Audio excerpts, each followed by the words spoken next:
Well, so we're going to talk about minorities in the musical. And, we think we know how minorities have been treated, but, it's really pretty surprising how bad it really was, going even back to Showboat.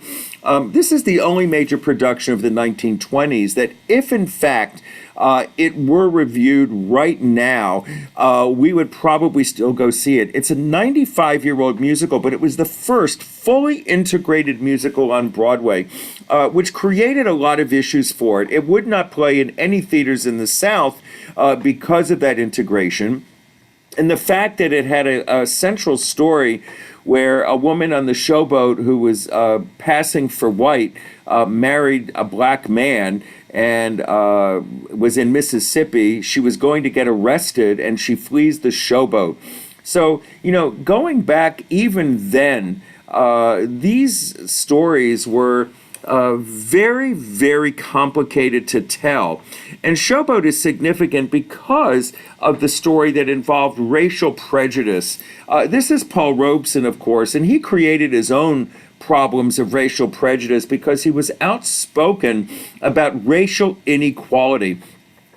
In the mid 1930s, he traveled the world. He was the most famous African American singer at the time, and he goes to Russia because he's interested in how communism supposedly was colorblind and did not distinguish between who you were and what you looked like, but only what you could seemingly contribute to society. Of course, he found out quickly after the war that was wrong, but his outspoken attitudes about inequality for blacks caused him tremendous problems.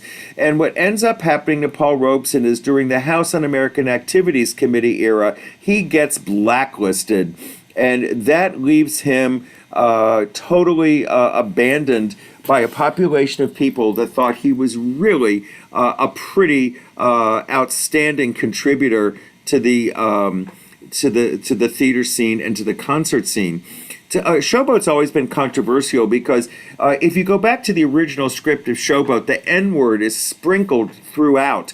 Hammerstein did an awful lot of research into the dialects and the language of the 1880s when Showboat originally, takes place in the first act.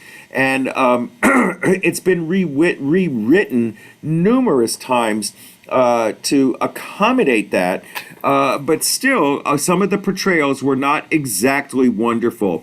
This, of course, is Old Man River, which made Paul Robeson famous, and even here, you're going to see some portrayal.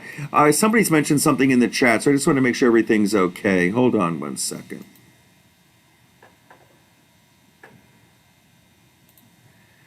And this is Paul Robeson singing Old Man River, I think. There's an old man called the Mississippi. That's the old man that I'd like to be. What does he care if the world's got troubles? What does he care if the land ain't free?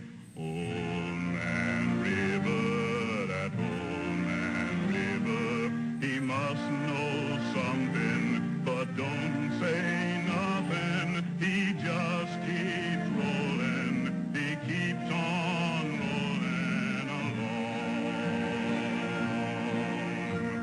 He don't plant potatoes. He don't plant cotton. Them that plants them, he's soon forgotten. But old man River, he just keeps rolling along.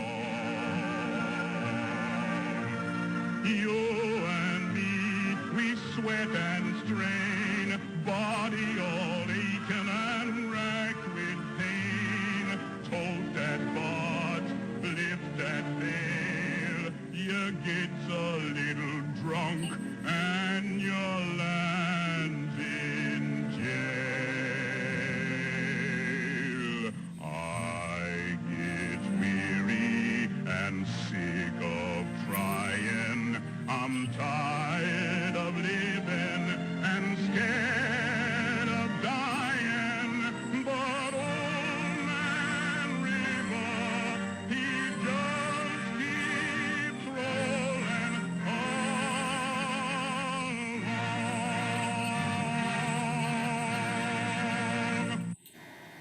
Well, another musical of the era, mostly a forgotten piece, is As Thousands Cheer. Moss Hart directed it. Irving Berlin created the music. Moss Hart Ultra. It was based upon, excuse me, newspaper headlines at the time. And it did have Ethel Waters in it, which was the first time a person of color was given top billing. It introduced us to a couple of Irving Berlin songs, Heat Wave and Easter Parade, although we think that maybe they came from other things. It came from Thousands Cheer, so a satire, again, of the rich and famous. But here is Ethel Waters singing a seriously sad moment in the lives of a black person in 1933.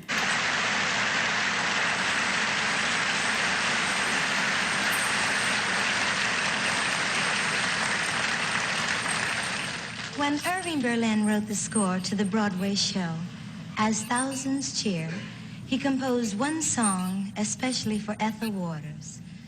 It's the story of a woman who just received word that her husband has been lynched by a frenzied mob. Here now, accompanied by Reginald Bean, is Miss Waters performing the unforgettable Supper Time.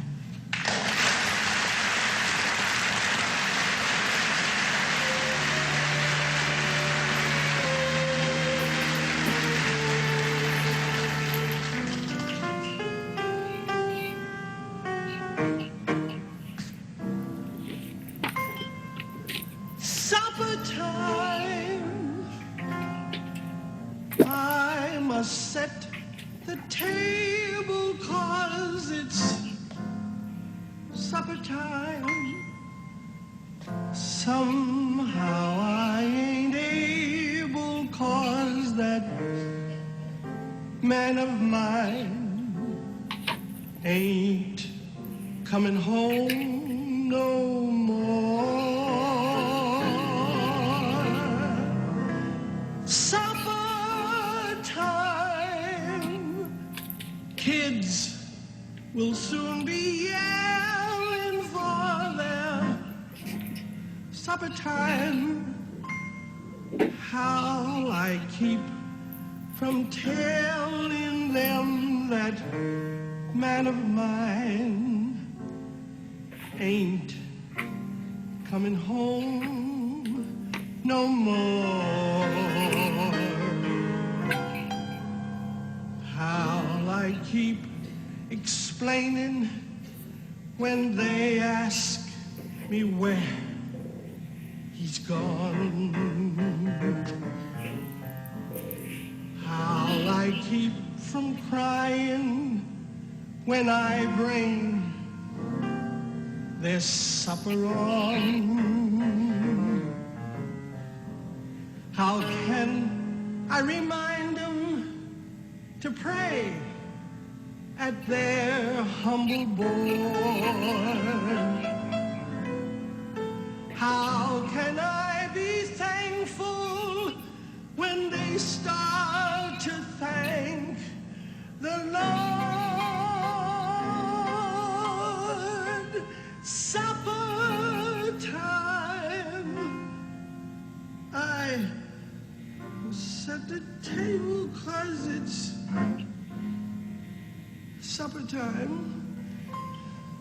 Somehow I ain't able 'cause that man of mine ain't coming home no.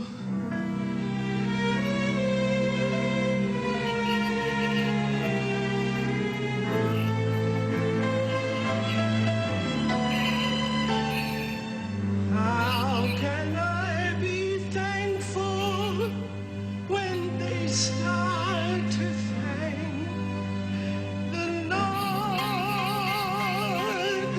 Lord, supper time. I must set the table 'cause it's supper time. Somehow I ain't able 'cause that man ain't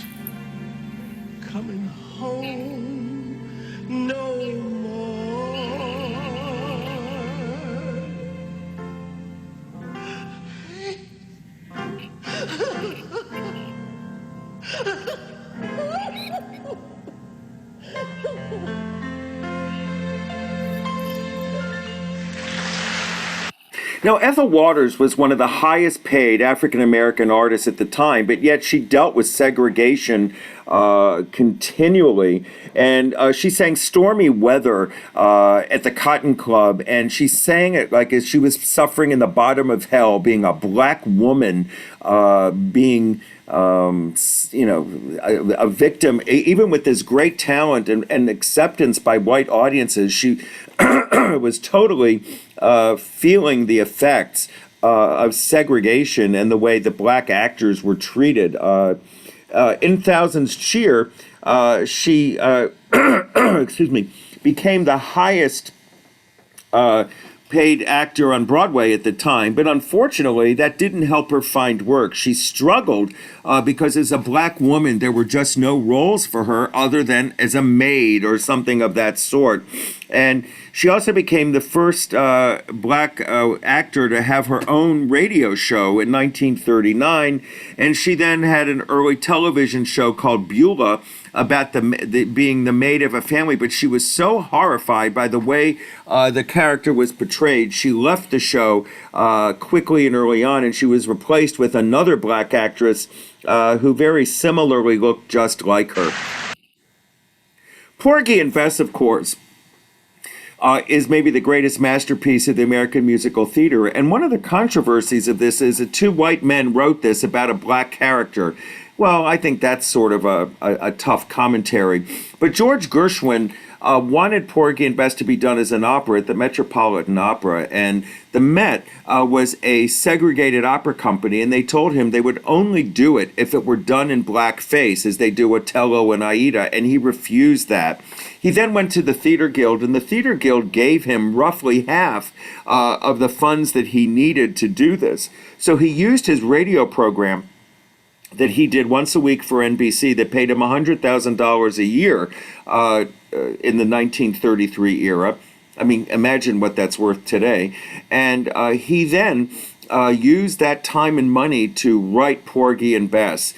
He looked for opera singers. Anne Brown, who was from Baltimore, from a rather well-off black family, her father was a doctor, was horrified that she was taking the role of Bess because he thought it didn't do anything except further the stereotypes people imagined of black people. Porgy was Todd Duncan, a Washingtonian. Gershwin kept searching for black people who could sing what he was writing as an operatic score, and he had a very difficult time. But Todd Duncan finally surfaced because he had done an all-black version of Cavalera Rusticana and had reached a great amount of fame because of this. But Porgy and Bess was not a success. And in fact, when it played in Washington on its six-city national tour after its Broadway run, the National Theater was segregated. And there was a tremendously complicated negotiation that George Gershwin undertook to get Porgy and Bess to be able to play in an integrated house, because neither Anne Brown nor Todd Duncan were willing to play if they could not do this performance in front of their communities. So for the 2 weeks that Porgy and Bess was in Washington, it was a integrated house, only to return to its segregated status and then stay closed until about 1948 or 49. When it was finally integrated. We forget living here, we lived in a southern city with all kinds of crazy rules. Oh, I got plenty of nothing, and nothing's plenty for me. I got no car. From more than 100 of the best baritones of the day, George Gershwin personally selected the unknown Todd Duncan as the first Porgy. The role would be a springboard to more than a decade of Broadway, opera, and concert stardom. His name up in lights, he should have been living the American dream. But these were the 1930s and 40s, and there was no escaping the American nightmare: segregation. People stomping, and then hundreds of people backstage asking for your autograph, and you cannot go in the restaurant to eat or to take care of your needs physically next door. You have the money, you have the clothes, you have everything else, but you're the wrong color, so you can't go in. It is frustrating, to say the least. In those days, even the nation's capital had a segregated theater.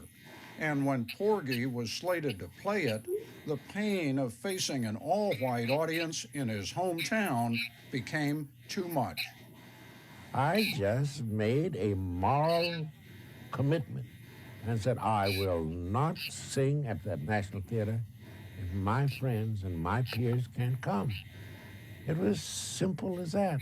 I couldn't negotiate or anything, my soul. And so I got in a great deal of trouble with my own union and with my own board and with my own producers. I became a rebel, a rebel Negro because I wouldn't appear. National Theater finally bowed to the star's demand, and later he shattered another color barrier, becoming the first African American to sing with the New York City Opera. Duncan happened to make civil rights history, when all he was trying to do was make beautiful music. In her quiet place. I have touched sometimes, a few times in my life, St. Peter's Gate, and I've seen the gold and the silver and all, and the angels and all, right on the concert stage. And the critics knew it, the audience knew it. But I've known it was not a perfect concert. This is one of precious few recordings of Todd Duncan singing in his prime. A promised contract with a major label in the 1940s evaporated because the company had already signed Marian Anderson. It has nothing to do with art, has nothing to do with your singing, but we won't be able to sell you because we already have one Negro, and that's the quota. Yes, I have one great regret, and that's it. Todd Duncan spent the first half of his life perfecting his talent, the second half passing it on, teaching voice well into his 90s. And as long as recordings like this one survive, he will continue to teach lessons about life. I believe that if you work and you study, and there is real deep commitment in what you know, and that every hour of the day, every day in the week is a testimony to who you are and what you're doing, why nobody can touch that, not even prejudice. They may try, but they fail. Most will remember him as the first Porgy, some as a champion of the arts, humanities, or equal rights. All of that a little too lofty for Todd Duncan. I like to be remembered as one who loved what he was doing, and he was doing what he wanted to do. He never tired of trying to do it better, and he did it his way. He was happy doing it, with all the pitfalls, with all of the stumbling blocks. They didn't mean much to him. He still got a joy out of his work. Over tens of thousands of miles. It's fascinating to hear that. I have a connection to Todd Duncan in that he chose my first voice teacher for me. My mother actually called Don Duncan to see if he would teach a teenager. And when he told my mother in 1965 that he was $35 an hour, she said, "Who else can you send me to?" But he chose the person actually that I studied with for the next probably 18, 19 years of my life. And his teachings, his ability and his vocal skills to teach were given to his students. And I think I'm really lucky today that I had that because I can still sing at my age, and that's a really big deal. Porgy and Bess had several versions. After George Gershwin dies, they worked on it continually, but there's this version from 2011 that creates a lot of curiosity. It's Rosie, baby, baby.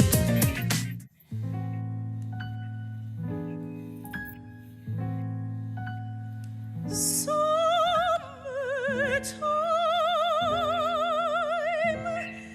and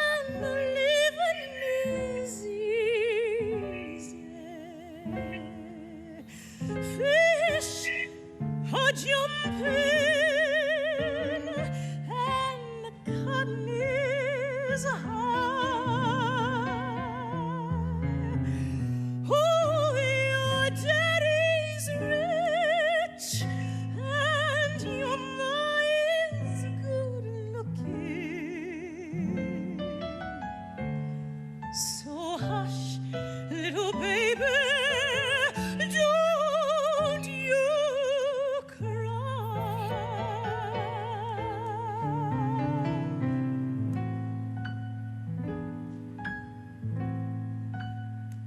One of these mornings, you're gonna rise up singing. Then you spread your wings and you'll take the sky. But till that morning, there's nothing can harm you. With Daddy and Mama standing by.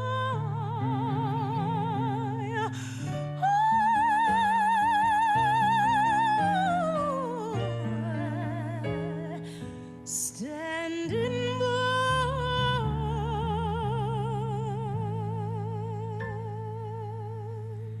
So beautiful.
It ain't necessarily so.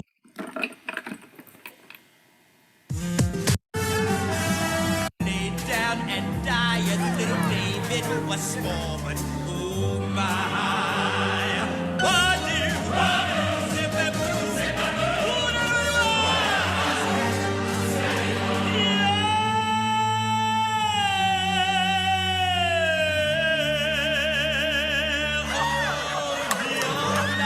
He lived in the whale.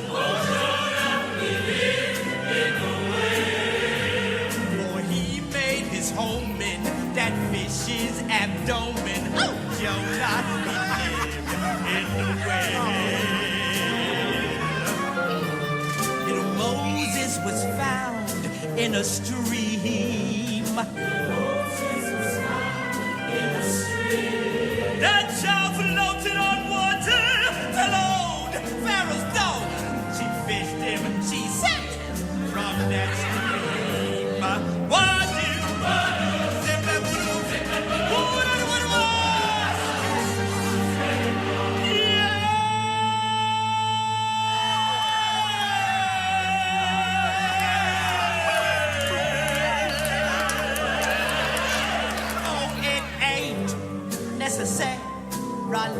soul.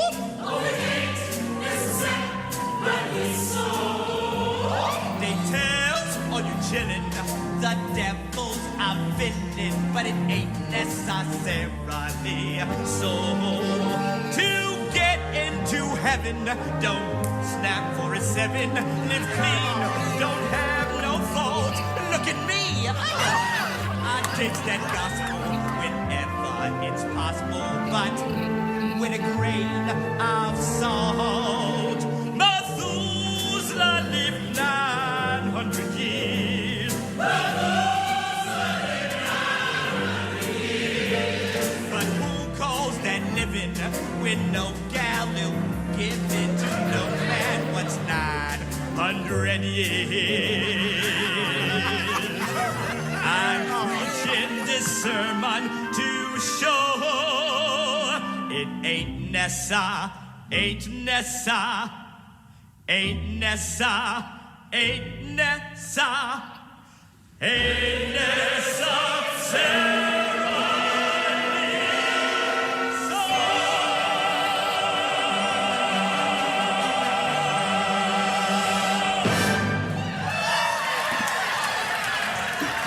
And again, that fabulous music is still set against African American stereotypes, which is part of the problem of what Porgy and Bess lives with even today.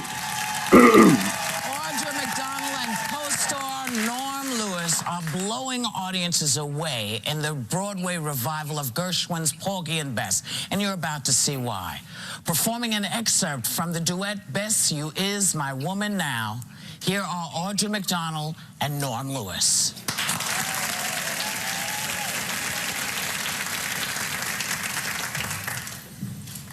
Bess, you is my woman now. You is. And you must laugh and sing and dance for two instead of one. There's no wrinkle on my brow, no, 'cause I ain't going. You hear me saying, if you ain't going, with you I'm staying. Porgy is your woman now. Is yours forever. Morning time and evening time and summertime and winter time. Morning time and evening time, and summertime and winter time. Bess, you got your man.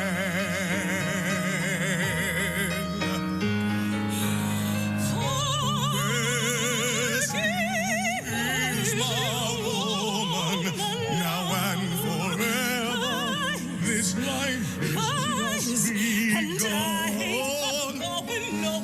Yes, you shares the Now and forever.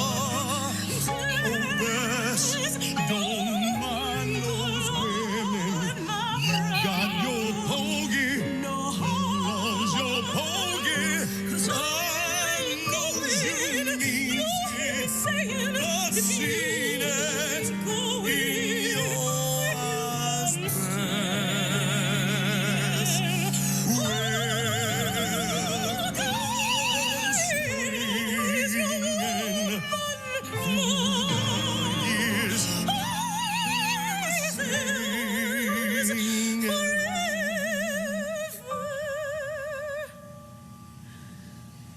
morning time and evening time and summertime and winter time. Morning time and evening time and summertime and winter time.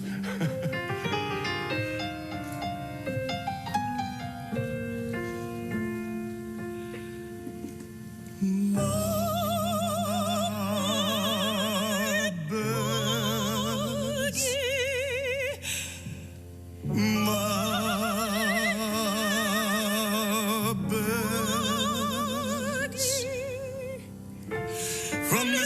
telling you, I keep this bow on my best.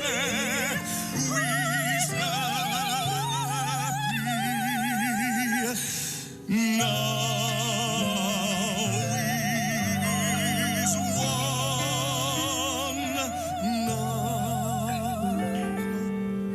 now. So this production of Porgy and Bess that was done about 10 years ago created a tremendous amount of controversy in that they took out a lot of the music that they felt they didn't really need. They added dialogue in to make it simpler. They combined some characters. For example, in the original of Porgy and Bess, the character of Bess does not sing Summertime, but here they changed it because there was nothing else for that character to do after singing Summertime. So there were significant changes.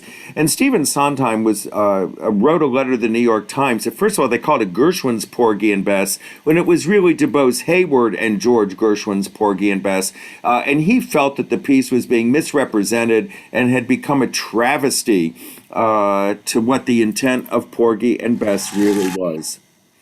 But there were some signs of change. The next musical that comes on, you'll notice it's starring Ethel Waters again, Todd Duncan, and it was even made into a movie with Vincent Minnelli. It's sort of a Faustian tale where a man dies and God and the devil fight over this man's soul. It got very good reviews at the time, but nobody went to see it.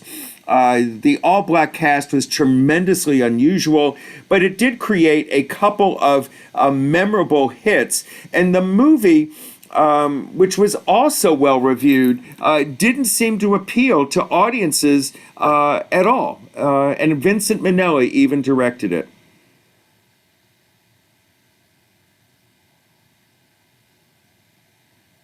Now you want to do something to make me happy? Sing us a little song. Oh, come on, Miss Jackson. Sure. The one you sang the first time with Jude? Oh, you know the one I mean.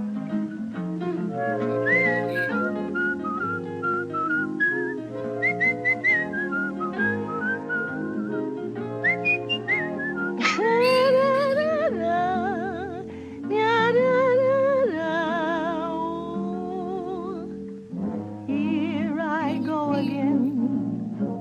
I'm hearing trumpets blow again, all aglow again, taking a chance on love.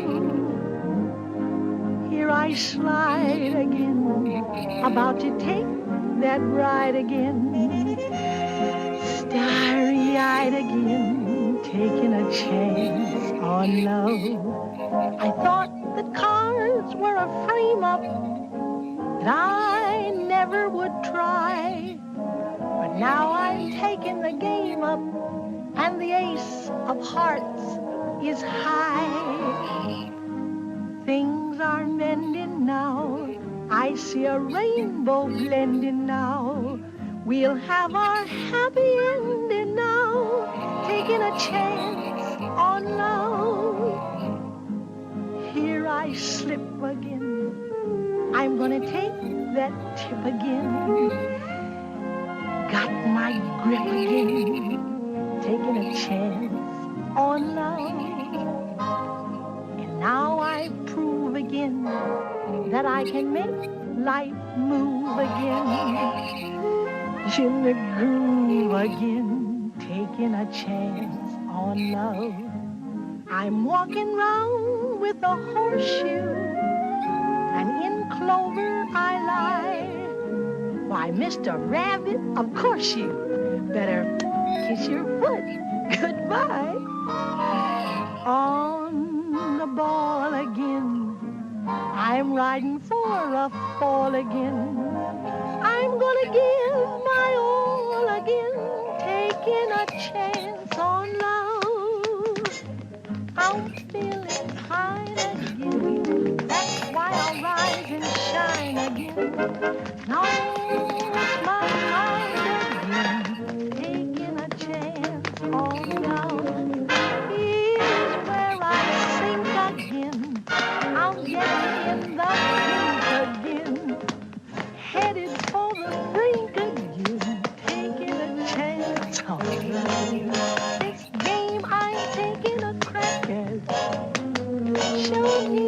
good luck with me. So I'm taking a whack at any black cat that I see. Boy, I'm hooked again. I'm in the swim and hooked again. This goose of mine is cooked again. Taking a chainsaw down.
You know, it's an interesting curiosity, but I think even the way the dancing and everything was portrayed is full of stereotypical presentation that was acceptable at the time, but I just think today really isn't. Now, after Oscar Hammerstein and Richard Rodgers wrote Oklahoma, they went off in their separate directions. They never really anticipated that they would ever do anything again.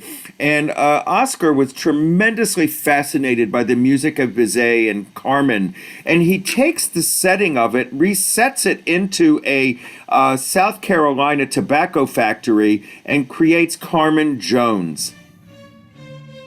My first movie was Carmen Jones. That was after auditioning for the lead, and Otto Preminger just absolutely fell down in hysterics. He said, "How old are you?" They're taking me and Frankie up to Chicago in a drawing room. That's nice. Reserve the biggest suite on the top floor of the biggest hotel. You gonna buy us fancy clothes? Diamonds and mink. We'll be living off the fat heads of the land. It was 1950-something, so Hollywood was most assuredly not the most welcoming atmosphere for young black actors. And it was considered very courageous for the producer to decide to do this film. You keep your paws off of her. Who's gonna make me? Run along, Lieutenant Casper Milquetoast.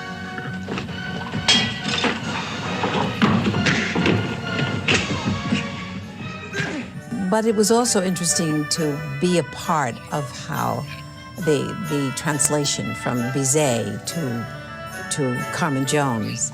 Culturally, it was very interesting to watch what worked for one part of the culture and also worked for another part of the culture. So Carmen was Carmen, didn't matter what color she was Carmen. I worked then with, of course, the incredibly beautiful Dorothy Dandridge, who's very, very talented. So take your cue, boy. Harry Belafonte. And working with Otto, I enjoyed. Otto was funny. Most people don't realize he had a great sense of humor, usually at someone else's expense. But if you don't mind that, it's okay, because if you could barb with him, he would allow it. We had ourselves some fun, didn't we? And now it's done. We had a very interesting relationship for many years. We were pals. You know his famous line, of course. You'd walk up to all of his actors and say, "Would you relax?" And I found that absolutely hysterical.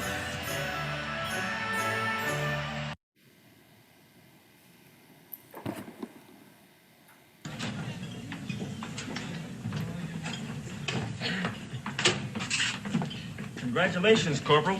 That Air Corps sure was smart in picking you out of this whole outfit for officers' flying school. Thanks. Hi, Carmen. Hi. Well, get a load of this hip-swinging floozy rolling around to work in time for lunch. Prune puss, you make sounds I don't like. I'm telling the foreman unit's late again. You do that, now scratch out the one good eye you got left. Hey, Carmen. How am I going to pass this with me tonight? I can dance those other guys right out the floor. T-Bone, you're too little and too late. I don't waste no time. Dig me, baby? You're wasting your time right now, Sergeant. The wind's blowing me in another direction. Ain't no use arguing with the wind. Hey, how about going out with me tonight instead of playing the field? Yeah, come on, pick out one. That'll release the rest of them. I won't pick out a man, and he won't pick out me. It don't go that way. You can't ever know where your crazy heart wants to go.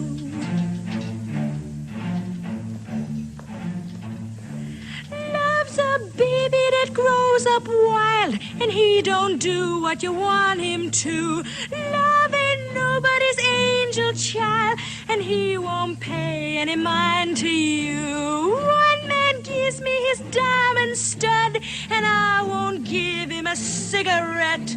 One man treats me like I was mud, and all I got that man can get. That's love.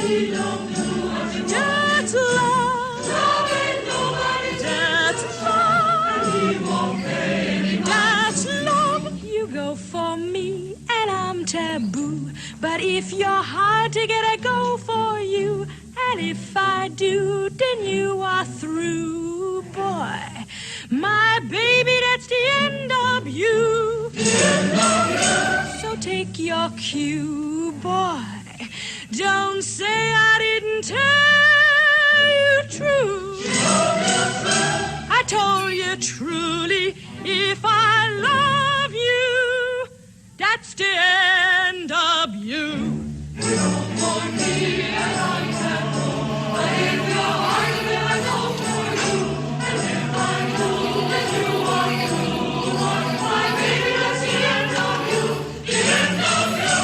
Take your cue, boy. Don't say I didn't tell you true. I told you truly, if I love you, that's the end of you. Give me a chicken sandwich. When your lovebird decides to fly, there ain't no door that you can close. She just picks you a quick goodbye and flicks the salt from her tail and goes. If you listen, then you'll get taught. And here's your lesson for today. If I chase you, then you'll get caught. And once I got you, I go my way. That's love. That's love. She just lets you up. That's love. And takes the salt from her. That's love. You go for me and I'm taboo, but if you're hard to get, I go for you. And if I do, then you are through, boy. My baby, that's the end of you. The end of you. So take your cue, boy. Don't say I didn't tell you true. I told you truly, if I love you, that's the end of you. You know, taking that Bizet music, setting it in a Charleston, South Carolina cigarette factory with military people, with a military base nearby, it really was brilliant. And, the Carmen Jones was revived on Broadway about 3 years ago. It got very good, off-Broadway, I should say. It got very good reviews. And they said it's a shame it's just not seen more often. Well, another musical of the era was St. Louis Woman. Lena Horne was cast in this, and she rebelled against it tremendously. She felt that it was terribly inappropriate in the way that black women were portrayed. She went to the NAACP. The NAACP picketed it. It's really not a wonderful piece. It's been revived from time to time as a curiosity, and this is the Encore's production that was done in New York about 10 years ago with Vanessa Williams. You're gonna love me like nobody's loved me.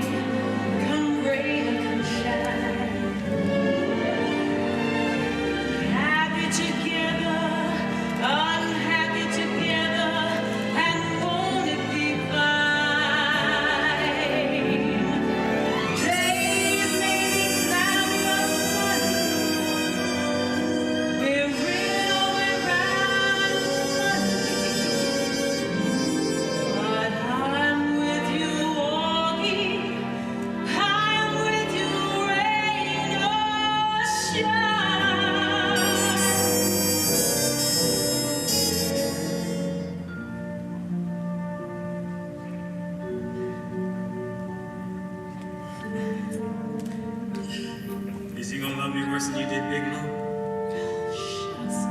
Big Lo ain't in it. The way I'm gonna love you. Well, how can that be, baby? I don't know, I guess I never felt this way. I guess when you met me, it was just one of those things. But don't ever beg me, 'cause I'm gonna be true. If you let me, you're gonna love me like nobody's loved me. Come rain or come shine. Happy together, unhappy together, won't it be fine? Days may be cloudy or sunny, we're in or we're out of the money, but I'm with you always. I'm with you, rain or shine.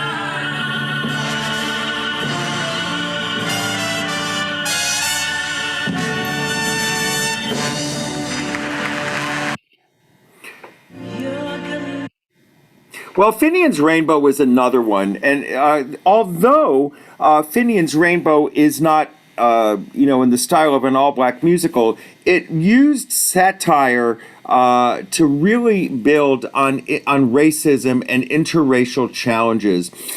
Finian's Rainbow is the story. It is a fantasy. It is the story of a man who steals a pot of gold from a leprechaun and comes to bury it in the United States in the state of Mississippi, where they encounter a very down on their heels black community, kept that way because of a very prejudiced, narrow-minded senator. When the leprechaun arrives in Mississippi, he turns the senator into a black man. Well, in 1947, when this was done, it really created a tremendous problem because the actor did it in blackface. The blackface doesn't play well today, and this is what we makes Finian's Rainbow so complicated. I have a window here, and I'm trying to move it away, and I'm not quite sure why it's there, so there it goes.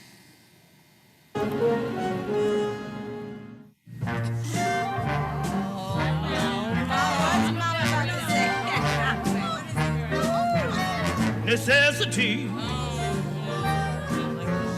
necessity, that most unnecessary thing, necessity. What throws a monkey wrench in a fella's good intention, that nasty old invention, necessity. My feet want to dance in the sun, my head wants to rest in the shade. The Lord says go out and have fun, but the landlord says your rent ain't paid, no necessity. It's plain to see what a lovely old world this silly old world could be. But man, it's all in a mess, account of necessity.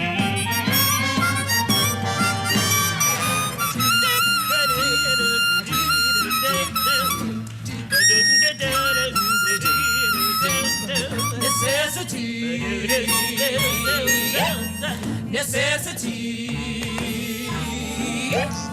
There ought to be a law against necessity. Sister, you're so right. I'd love to play some tennis or take a trip to Venice. But sister, here's a madness. Necessity. Come on, girl. Oh, Satan's the father of sin, and Cupid is the father of the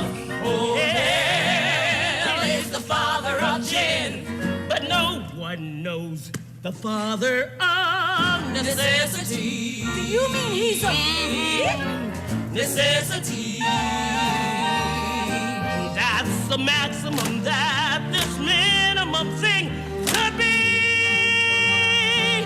There's nothing lower than this unless it's necessity.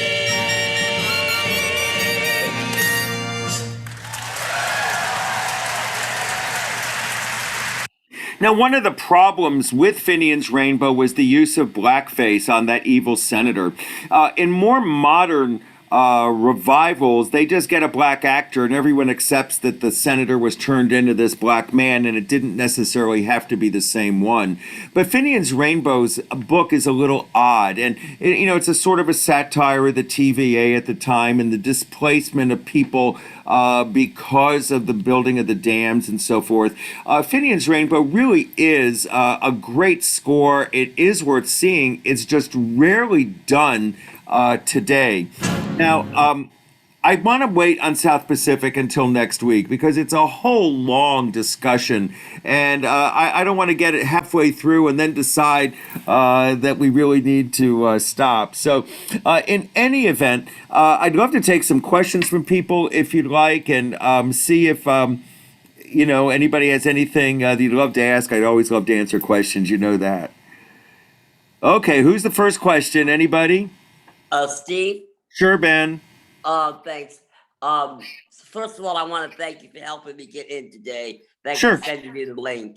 And I was going to text you and tell you I got in, but I know you knew that already because you saw me on the screen. So anyway, my question is, you didn't talk about two of them. You didn't Shuffle Along or Sophisticated Ladies. I noticed. Well, I'm going to you didn't get to mention those. sophisticated.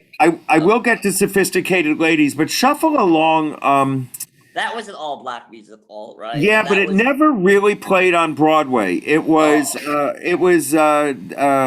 set uptown because the Broadway theaters were all segregated, and I really didn't talk about it because I just didn't. I can't think of a good reason why I didn't. but I mean, it just was didn't. it was written by black people and produced by black people. So Yeah, but at it one- was- yeah. At one time, I heard someone say that Shuffle Along was the first real all-black cast because these other shows that were all-black cast were produced and written by white people, so that they weren't really all-black shows. They said so this Shuffle Along was, and then you had to wait till you got to The Wiz in the 80s before you had another all-black.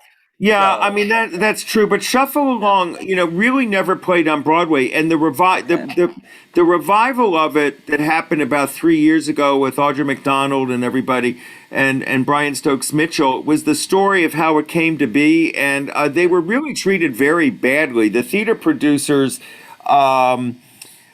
didn't give them the courtesy and the respect that they really deserved. And the modern revival created an interesting problem because Audra McDonald didn't realize it, but she was pregnant.